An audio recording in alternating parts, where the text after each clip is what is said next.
armbar from the mount. It's probably the first thing you learn when you go to a Brazilian Jiu-Jitsu school.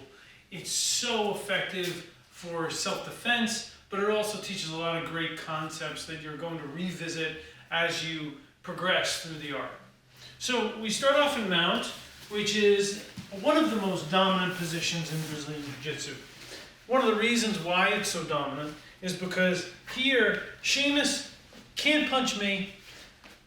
Even if he did, he only has as far as his shoulder to go back because it runs into the mat. Now me, on the other hand, I have all the power I want because I can cock back and come down and I have gravity on my side. But the objective in the mount isn't necessarily to bludgeon your opponent. It's actually to get him to turn so you can choke him. Or take an armbar. So here, first thing I'm going to do is my arms are going to go out wide, like they go out like on a 45-degree angle. The reason why they do that is, the analogy that I like to give is when you go to the city and you see one of those big cranes working. It has these legs and feet that come out to the side, but they're on a 45-degree angle and they go really wide out. So it gives it really good base, and that's what I need here. Because if I'm here, my table is very little, then all he has to do is lift his hips and throw me that way. And if he's bigger and stronger, I've lost the mount. So here, my base goes wide. So my hands are down, and I have this good base. Now, he's going to get a little claustrophobic. Everybody does this. They push up on you. This is normal. Here, my left hand comes over and traps. My right hand comes under, and I become like a pommel horse. Now I lean my head forward, and I want my head to go above his head. Now this makes it light for my leg to step up. Now if I'm brand new to Brazilian Jiu-Jitsu, I can take 2 steps over his head. 1, 2, and I sit. Now I'm going to fall back, and when I fall back, this hand is going to grab the wrist. I pinch my knees tight.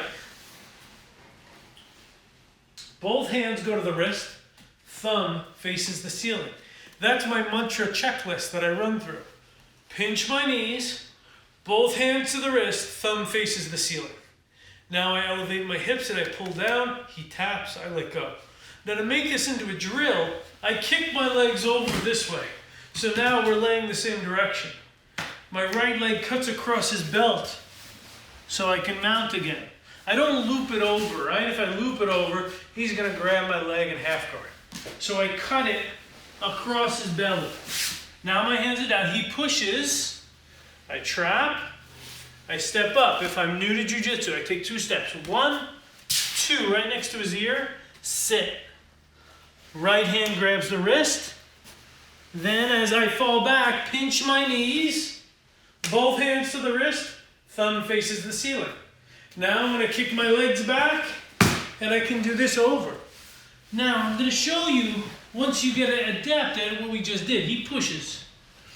Now I can take 1 step, or I can lift my body. See, my head comes forward, and I lift my body and I swing my leg over. Catch. Then I go here, I cut. He pushes. Here, I'm going to swing, almost like I'm a pommel horse. Cut, here, swing.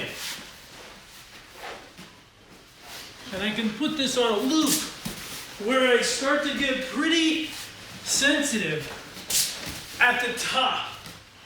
And I catch his arm. And I can do that over and over and over again. Hope that helps, guys.